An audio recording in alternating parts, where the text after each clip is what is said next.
Magic. That means you are a mage. Somewhere, Sirone was standing in a long stone corridor, his hand emitting a bright red light. Don't do something you'll regret, Sirone. Immediately, Sirone clenched his fist, a red light engulfing him. Do you think you can defeat me? The goddess appeared with a shining halo. In that moment, Sirone felt helpless. There was no way he could win. That goddess who has reached a realm where she calls herself a god. Arcane? No, the goddess is probably even stronger than him. But whatever.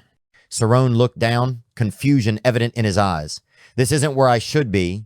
At that moment, in the hazy space, memories flooded back. When the farmer unlocked the immortal function, his body disappeared without a trace. However, you said my physical body still exists in another world. Can we go back? Sirone asked, his eyes looking pleadingly at the goddess. The goddess replied, her tone calm. Yes, you absolutely can. But the goddess suddenly became serious. However, there is no chance of you succeeding.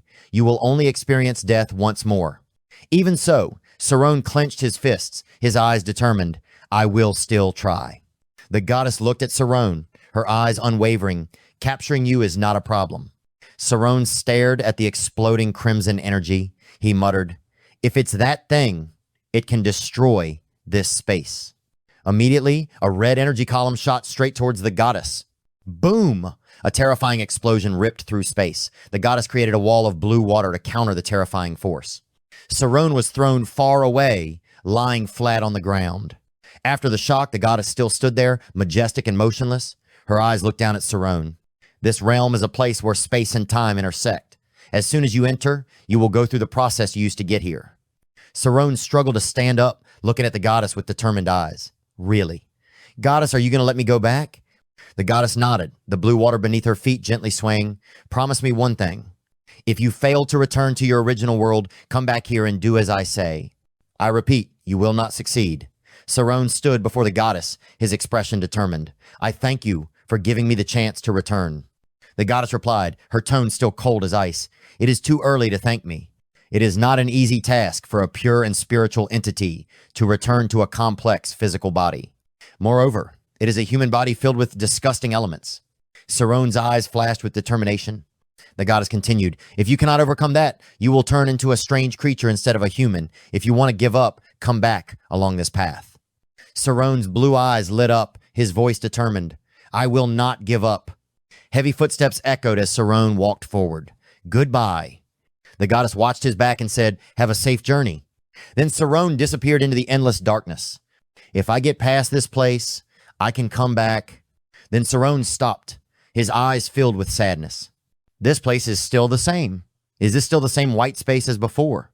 Suddenly, tears rolled down Sirone's cheeks. Now that I think about it, there were a lot of strange things. Why did the goddess abandon me so easily? Sirone muttered, his eyes glinting with confusion. You will not succeed. The goddess's words echoed in his mind. He exclaimed, his voice off key. Then, a familiar feeling came over Sirone. He realized he was still stuck in a space-time prison, an endless prison. In that moment, a memory flashed back to him. It was the memory of the time he visited Sir Armin's house 2 months ago. That's right, Sirone, he whispered, his eyes shining. It's a suspension spell. If that was a suspension magic, Sirone stuttered, his eyes filled with surprise. Then, in his memory, images of the familiar room appeared. The companions were motionless, as if time had stopped. We're moving at the speed of light, right? Sirone's eyes flashed with light. It's the highest level of magic, where a flow of time surpasses the speed of light. The memories kept flooding back. A voice in his head said, you're quite smart. That's right. That's why it appears as if space-time has stopped. Light is strange, Sirone muttered. Light's something that can make a mage faster. After a certain level, immediately, a colorful pillar of light shot straight up into the sky, tearing apart the cosmic darkness. Finally, the pillar of light converged into a blue sphere of energy surrounding a planet. It can catch up with time. That is, the basis of time suspension magic. Present. If this place is a space-time confined within the speed of light, then perhaps we can escape from here if we can surpass the speed of light. But how? Super speed of light. A speed that exists only in theory, not in reality. The moment you step in, you will have to go through the process that you used to get here in reverse. Sirone sat down, head bowed, his expression filled with thought. Then he looked up, his eyes shining with enlightenment. I see. Immortal function. Sirone gritted his teeth, his eyes shining an eerie blue. He felt an endless source of power rising within him. The speed at which the immortality function spread throughout the universe was instantaneous. A voice rang out in Sirone's head. Right now I am just a spirit without a physical body, Sirone said to himself, looking down at his hazy body, feeling the invisibility that surrounded him. I don't know if it's possible to surpass the speed of light. Sirone hesitated slightly. However, suddenly, Sirone's eyes lit up, a steely determination flashing in the depths of his eyes. Destruction. A roar echoed. Energy exploded around Sirone. I won't give up, Sirone shouted loudly, his shout echoing in the endless space, tearing apart the dark night. A strange surge of power surged through his body, propelling him forward at an unbelievable speed. Boom, boom, boom. Bright purple energy streams tore through space like lightning bolts falling from the endless sky. At that moment, Sirone roared excitedly, I succeeded! Next, a purple light enveloped the bed where Sirone was lying. He clenched his fists, determined, I will return to where I belong, return to where my friends are. A few minutes later, Sirone opened his eyes. Soft light filtered through the window bars, illuminating his handsome face. He was back. 8 days have passed since Sirone passed away. In the quiet room, the silver-haired elder Alpeas bowed his head, his trembling hand placed on Sirone, who was lying motionless. Then, a surprised voice rang out, Look over there. A red-haired girl stood by the window, pointing outside. It was Cerielle and Amy. Down in the schoolyard stood the student council representative of Alpeas Magic Academy. She and the others were holding a rolled-up piece of paper on which was written, Petition. We send this petition to all professors.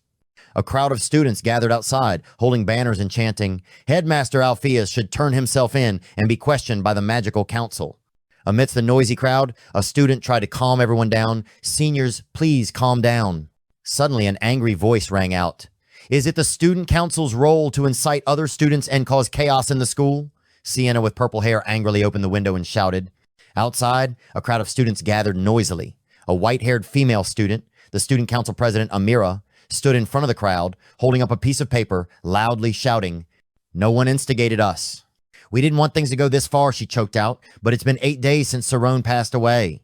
Why hasn't there been any announcement yet? From a window high above, Siena looked down sadly at the rioting crowd. She muttered, Sirone is just in a coma.